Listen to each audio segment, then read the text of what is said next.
In a decisive maneuver, Ukrainian forces initiated a series of flank attacks around Koronevo, forcing Russian troops to scatter and weaken their defenses. Seizing the moment, they launched a sudden, powerful assault on Koronevo, catching the Russians off guard and breaking into the town.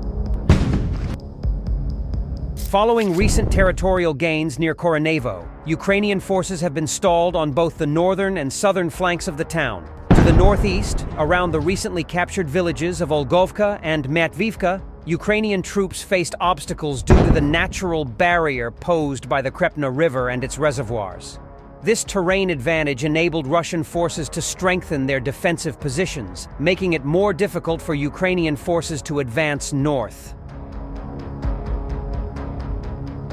The village of Zhuravli, captured during earlier Ukrainian offensives, lies north of the Krepna River. This location was a strategic advantage for the Ukrainians, as it allowed them to maintain a bridgehead across the river, facilitating potential assaults that could bypass the main Russian defenses positioned near Olgovka. However, Zhuravli's limited infrastructure restricts the Ukrainian ability to support a large-scale assault force capable of overwhelming Russian defenses along the river. At the same time, Russian forces in the area lack sufficient troops to mount a counterattack against the Ukrainian bridgehead at Zhuravli. Given the challenging circumstances, the Ukrainian objective in this area is to outflank the Russian defenses along the Krepna River and break through their positions in Durovka, Zhebolovka, and Vetreno villages.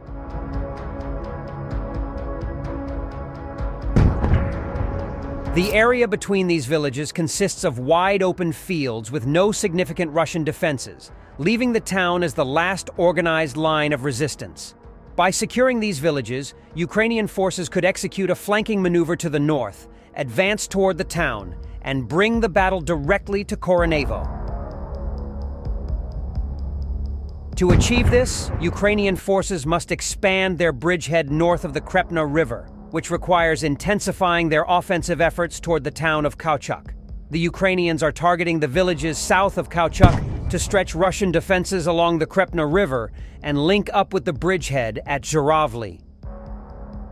By doing so, Ukrainian command could reinforce the bridgehead with additional troops, paving the way for a final push north toward Koronevo. Unlike Koronevo and its flanks, the area around Kauchuk is less heavily defended by Russian forces due to a shortage of combat-ready troops in Kursk, with most of their focus concentrated on Koronevo. In the Kauchuk region, the Russians rely on a limited number of naval infantry units spread thin across the area to engage in skirmishes with Ukrainian sabotage and reconnaissance groups. Beyond these scattered Marines, the Russians lack an organized line of defense in this sector, making it vulnerable to Ukrainian attacks and potential deep strikes into their rear. Combat footage from the region shows a group of Ukrainian fighters dismounting from a striker vehicle after successfully engaging Russian forces deep behind enemy lines. One of the fighters later shared footage of a neutralized Russian soldier inside an intact UAZ truck equipped with electronic warfare systems. These systems are typically deployed in rear areas to protect frontline troops from drone strikes, confirming that Ukrainian forces managed to penetrate deep into Russian-held territory. By exploiting these Russian vulnerabilities and deploying assault units strategically, Ukrainian forces successfully captured the village of Semyonovka. Controlling Semyonovka has effectively encircled the settlement of Sheptukovka, putting it in a precarious position.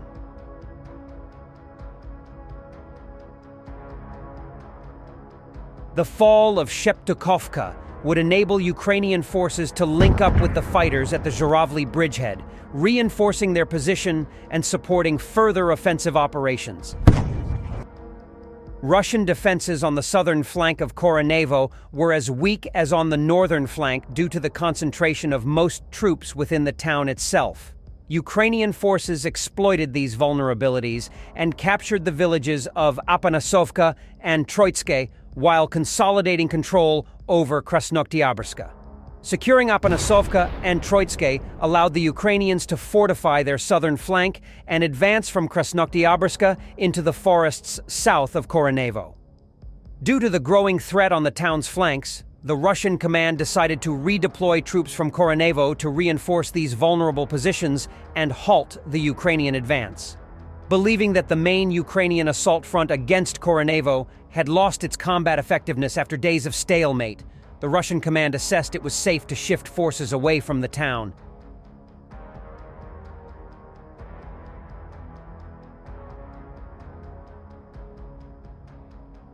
Ukrainian fighters in front of Koronevo took the circumstances to their advantage and launched a powerful assault directly into the town. Geolocated footage shows that the Ukrainians entered the eastern part of the town, initiating the battle for Koronevo. Overall, the Ukrainians noticed Russian weak spots on the flanks of Koronevo and carefully exploited them to shatter Russian defenses. As a result, the Russian command weakened the town's defenses to bolster the flanks, which allowed Ukrainian forces to launch an assault and enter Koronevo. The shortage of Russian reserves in the area proved decisive for the Ukrainian tactical gains. Consequently, Russian sources now claim that, under these circumstances, the loss of Koronevo is inevitable.